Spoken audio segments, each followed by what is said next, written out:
إن الحمد لله نحمده ونستعينه ونستغفره ونعوذ بالله من شرور أنفسنا ومن سيئات أعمالنا من يهده الله فلا مضل له ومن يضلل فلن تجد له وليا مرشدا نشهد أن لا إله إلا الله وحده لا شريك له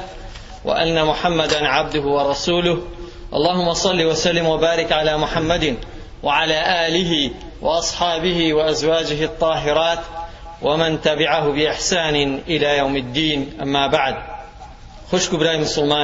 مسلمان إيمان داراني بريز پێشەچی لە خوای گەورە دەپاڕێینەوە کەوا هەروەکو چۆن ئێمەی لێرە کۆم کردووە لە دیوانی خۆی لە ماڵی خۆی ئاواش ئێمە لە قیامەت لە خزمەتی خۆیدا میوانداری بکات و لەسەر سفرەی خۆی دعوەتمان بکات و بە بەهەشتی بەرینمان شاد بکات و خوای گەورە لە مردووانمان خۆش ببێت و هیدایەتی منداڵەکانمان بدات و هیدایەتی خۆمان بدات و ڕەحم و بەرەکەت و خێر و بێر بڕێژێ بەسەر وڵاتەکەماندا و سەر وڵاتی هەموو مسلماناندا ئامین. ئەو مانگە کە مانگی ذیلحەجە بوو و لە دوای ئەو مانگەش کە محەڕەمە و ساڵی تازەی هیجری تێدا دێت پڕن لە ڕووداو پڕن لە ئەحداث پڕن لە شتی وا کەوا جێگەی تێڕوانین و لێوردبوونەوە و ئاگاداربوون و پند لێوەرگرتنن. لە حەزرەتی ئیبراهیمەوە باوکی پێغەمبەران عەلەیهی السەڵات وەسسەلام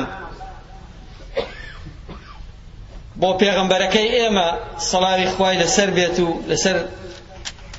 ئەسحابەکانیشی کە لەو مانگەی دێت کە مانگی یەکی ساڵی تازەی هیجریە کە پێغەمبەر صلی الله علیه وسلم تێیدا هیجرەتی کرد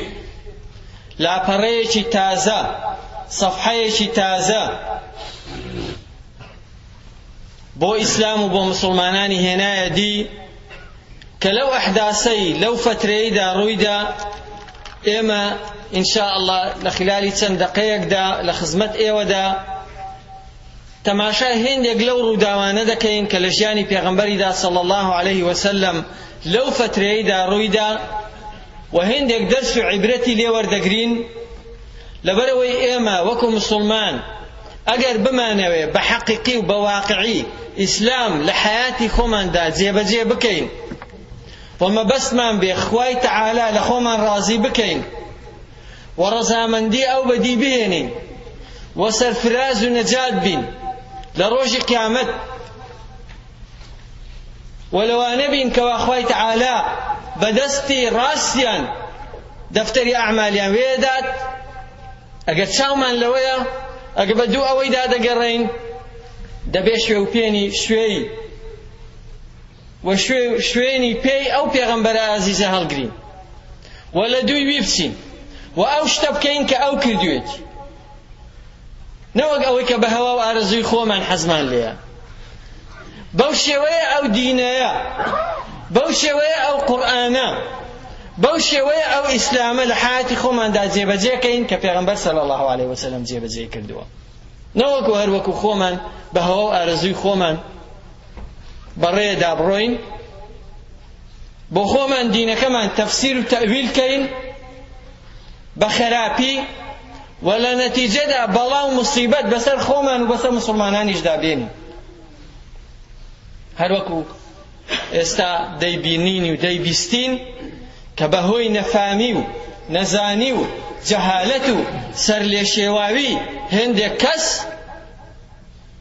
کە نە لە دین تێگەیون و نە لە ڕێبازی پێغەمبەر صلی الله علیه وسلم تێگەیون و نە بە حەقیقەت شوێن کەوتووی ئەو ڕێبازە پیرۆزن کە پێغەمبەر صلی الله علیه وسلم هێنای کار و کردەوەیەک دەکەن کە موسیبەت بۆ مسلمانانیش و بۆ غەیرە مسلمانانیش دروست دەکەن. دینی ئیسلام ئەو دینە جوانە لە پێشچاوی خەڵکی ناشرین دەکەن و وا دەکەن کەوا ئەو مسلمانە ڕاستە قینانەی کەوا بەڕاستی دینی خۆیان گرتووە ئەوانیش تووشی زەحمەت و ناڕەحەتی و ئیتیهام و توهمە و مزایقەکردن ببن بە بێگوناحی.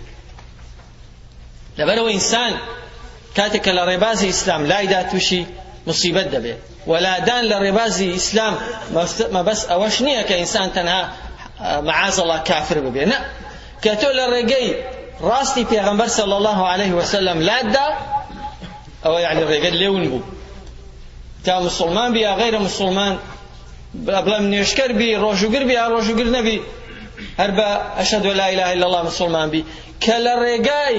ڕێبازی پێغەمبەر صلی الله عليه وسلم لاددا، تووشی زەلالەت دەبی، تووشی گومڕایی دەبی، تووشی سەرلێشێوان دەبی. پێغەمبەر صلی الله عليه وسلم لە خلالی ئەو 20 ساڵەی حیاتیدا ژیانی هەمووی بریتی بوو لەو دینە، لەو ئیسلامە، بۆ خۆی نمونەیەک بوو کە ئێمە دەبێت چاوی لێکەین، لە دووی بڕۆین، لە هەموو حەرەکە و سەکەنە و هەستان و دانیشتن و نان خواردن و هەڵسوکەوتیدا تەماشایکەین، عیبرەت لە ژیانی وەرگرین. پێغەمبەر صلی الله عليه وسلم کاتێک کە لە مەککە بوو، سەردەمانێکی زۆر نزیکەی 12-13 ساڵ خەریکی دەعوە و بڵاوکردنەوەی ئەو دینە بوو. بە هەموو وەسیلەیەک لەگەڵ قەومەکەی خۆی، لەگەڵ نزیکترین کەسی خۆی کەوا مامی بوو،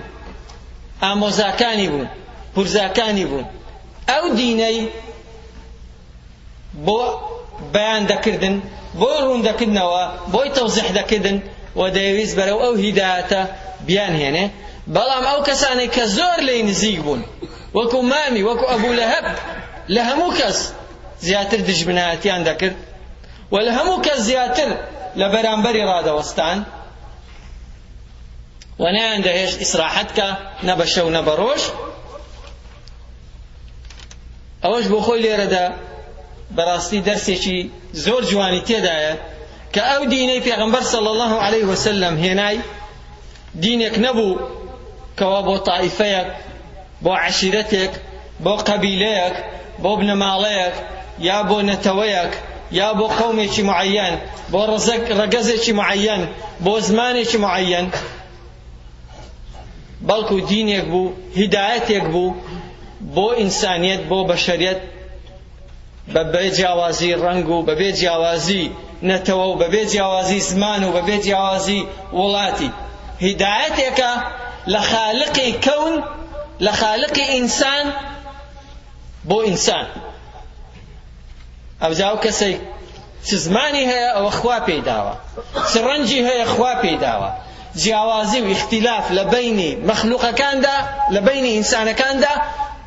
دروستکراوی دەستی خوای تەعالایە. کەس فەزڵی نییە لەسەر کەس بەهۆی ڕەنجی، بەهۆی زمانی، بەهۆی نەتەوەی، بەهۆی عەرزی. فەزڵ و گەورەی لای خوا بۆ کەسەیەکەوە زیاتر لە خوایە ترسی. ئەوجا پێغەمبەر صلی الله عليه وسلم لە دوای ئەوەی کەوا بۆ نیمچە بێ ئومێدیەک ڕووی تێکرد لە قەومەکەی خۆی، پەنای بردە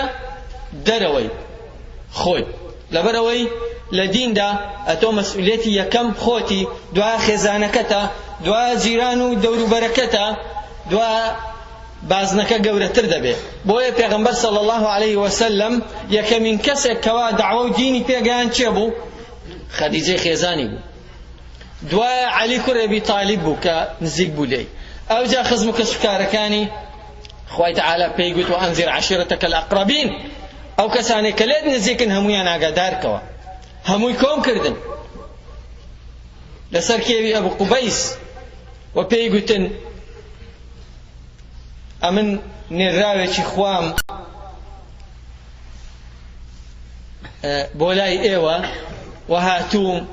دینەکەتان پێ بگێنم، چیرۆکەکەی هەموو دەزانین. ئەوە بوو کەوا ئەبوو لەهەب گوتی تەبەن لەکە ئەلیهاذا جەمەعتەنا، تی هەی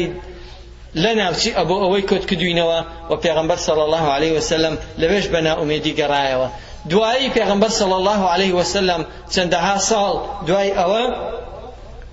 بە سەحابیەکانی گوت کە دوای تەعزیب و عەزابێکی یەکجار، زۆر ناڕەحەتێکی زۆر کە هێندێکیان لێ کوژران لێ مردن لە بن تەعزیبدا کتی بڕۆن بۆ حەبەشە دوایی فترەیەک لە حەبەشە مانەوە هاتنەوە جارێکی دیکە وەجبەیەکی دیکەی ناردن بۆ حەبەشە بەس بۆی لەو عەزاب و لەو تەعزیبە نەجاتیان بێ ئەو جار پێغەمبەر صلی الله عليه وسلم کە زانی خێر و بێر لەناو مەککەدا نەماوە چۆ دەرەوەی ئەطرافی مەککە چوو بۆ تائیف هەمومان چیرۆکی ژیانی چیرۆکی سەفەری پێغەمبەر صلی الله عليه وسلم بۆ تائیفمان بیستووە کەوا چوو بۆ لای گەورەکانی تائیف سێبراکە و پێی گوتن کە ئەمن پەیامێکی ئاوان پێیە ئەگە حەز دەکەن ئەوە هەتا بۆتان بەیان کەم کە حەزیش ناکەن و ناتانەوێ ئەوە لێم گەڕن بەکوێ داهاتوون بەوێ ڕادەگەڕێمەوە باسی مەکەن و نەقس